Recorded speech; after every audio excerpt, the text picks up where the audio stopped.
নমস্কার বন্ধুরা, রেখা রন্ধনে আপনাদের সবাইকে স্বাগত জানাই। আজকে আমি একটি শরবতের রেসিপি নিয়ে আপনাদের সামনে হাজির হলাম। আশা করি গরমের দুপুরে এই শরবত আপনাদের ক্লান্তি দূর করবে। চলুন তবে বানিয়ে নেওয়া যাক আজকের রেসিপি পাকা বেলের শরবত। আমি এখানে একটা গোটা পাকা বেলের শাঁস ছাড়িয়ে নিয়েছি।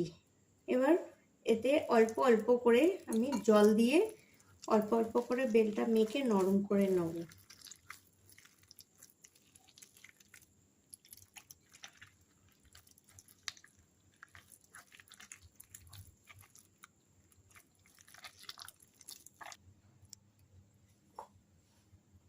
বেলটা আমি এখানে মেখে রেখেছি হাত দিয়ে। এবার ছাঁকনিতে ছেঁকে নেব, যাতে বীজ আর শুকনোটা না যায়, সেই জন্য বেলটা ছেঁকে নেওয়া হচ্ছে।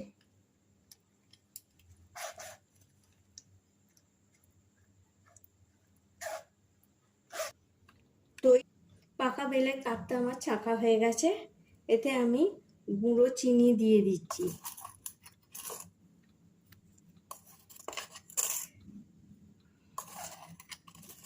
একশোর মতো চিনি আমি গুঁড়ো করে নিয়েছি, সেটা আমি দিয়ে দিচ্ছি।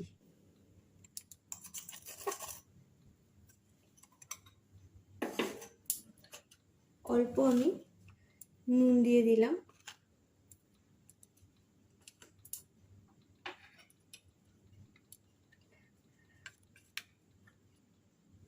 আমি এবার মিশিয়ে নেব।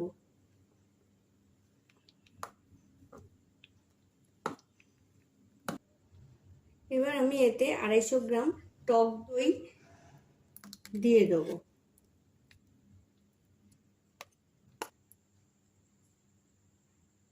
এবার আমি দইটা বেলের কাঠের সঙ্গে একসঙ্গে মিশিয়ে নেব।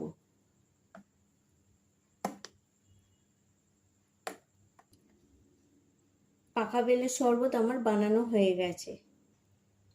এবার আমি গ্লাসে পরিবেশন করে দেবো। আগে আমি গ্লাসে দুটো বরফ দিলাম, তারপর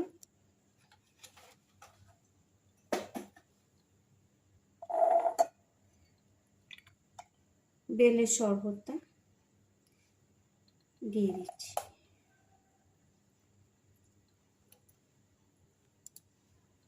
পাকা বেলের শরবত আমি পরিবেশন করে দিলাম। রেসিপিটি ভালো লাগলে প্লিজ আমার চ্যানেলটিকে সাবস্ক্রাইব করবেন আর ভিডিওটি লাইক ও শেয়ার করবেন এবং কমেন্ট করে জানাবেন যে রেসিপিটি কেমন লাগলো।